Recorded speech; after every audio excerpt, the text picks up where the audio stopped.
Good evening once again. Races are being called and other results are also coming in right now. Thanks again for joining us on election night.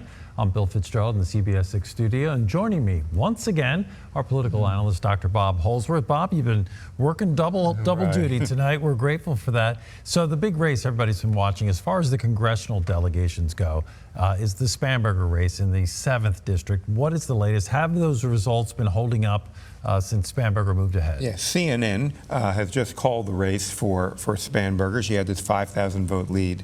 Now, assuming that there's nothing untoward about that and we don't find that there was a glitch in the reporting, it looks like she has won her 3rd election in a row. She's in these competitive districts every time. She's a great candidate. She raises money. She works really hard. And she pulled it off once more in a difficult environment at a time when the president's approval rating is underwater, high inflation. For her to win is a commendation to her. Our colleague Candace Burns pointed out just a short while ago that she's essentially in a brand new district, so to call her an incumbent is almost a misnomer because she's basically got to introduce herself to all of her new constituents. Yeah, interestingly enough, the part of her district that really remained was the most Republican parts of her district. Sort of the Democratic parts of the district. She had to go and she had to energize those folks again. She had done a great job for anybody who had watched her campaigns in the Richmond area, bringing in all kinds of volunteers. She didn't have those people when she had to move up to Prince William to win that race. So again, it was a very big victory for her. It looks like 2 of the 3 Democrats who are in competitive seats have held on. Elaine Luria in Virginia Beach, who was on the January 6th committee, did not hold on this evening, according to all reports. And so that's a Republican pickup. That's good for the Republicans. But Abigail Spanberger has to feel really relieved and happy tonight that she was able to retain her seat after a redistricting that essentially just eviscerated her district.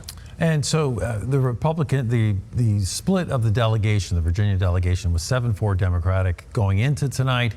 It looks like it could very well end up being 6-5 Democrats to Republicans. Is that?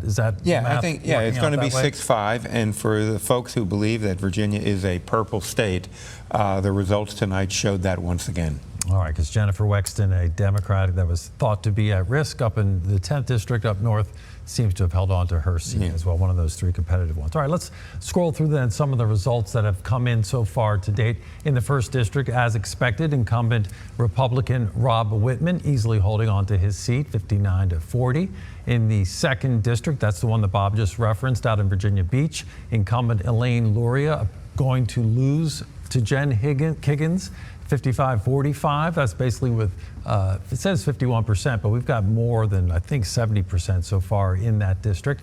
And in District 4, incumbent Democrat Donald McEachin easily going to victory again against Leon Benjamin, 62-38. And then in the 5th, incumbent Republican Robert Good easily holding on to his seat, 58-42.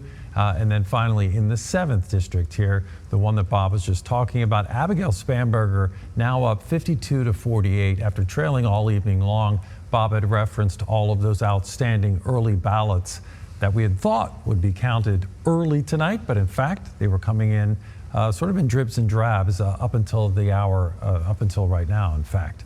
And remember, you can find all the local election results at WTVR.com. And we'll, of course, have the results scrolling at the bottom of the screen on CBS 6.